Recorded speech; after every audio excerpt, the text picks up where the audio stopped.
বিছানায় বসে খাওয়া ঠিক না ভুল? চলুন আধ্যাত্মিক দৃষ্টিভঙ্গি প্লাস সায়েন্স দুটোই পরিষ্কার করে জানি। আধ্যাত্মিকতায় আসল বিষয় জায়গা নয়, মনোভাব, ধর্ম নয়, চেতনা। যদি শান্ত মনে বসে খান, কৃতজ্ঞতা থাকে, তাড়াহুড়ো না থাকে, তাহলে বিছানায় বসে খাওয়াও অশুদ্ধ নয়। কিন্তু শুয়ে শুয়ে অলসতা, অসচেতনতা নিয়ে আর শুধু ইন্দ্রিয় সুখের জন্য খেলে, তাহলে সেটাকে বলা হয় তামসিক ভোগ, যেটা মনকে ভারী করে। সার কথা, চেতনা ঠিক থাকলে জায়গা সেকেন্ডারি। সায়েন্স কি বলে?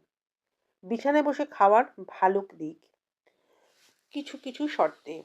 আরামদায়ক ভঙ্গিতে বসলে স্ট্রেস কমে। স্ট্রেস কম হলে ভালো হজম হয়।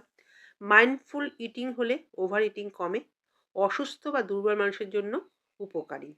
খারাপ দিক, যদি নিয়ম না মানেন, শুয়ে বা হেলান দিয়ে খেলে অ্যাসিড রিফ্লাক্স করে।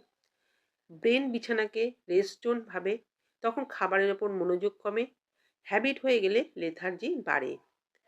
ব্যালেন্সড সিদ্ধান্ত, আধ্যাত্মিক প্লাস সায়েন্স।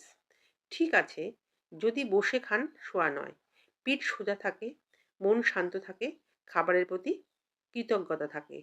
আর ঠিক না যদি শুয়ে শুয়ে খান, মোবাইল বা টিভি দেখতে দেখতে খান, অলসতা আর অসচেতনতা থাকে। খাওয়ার জায়গা নয়, খাওয়ার চেতনাই হলো আসল।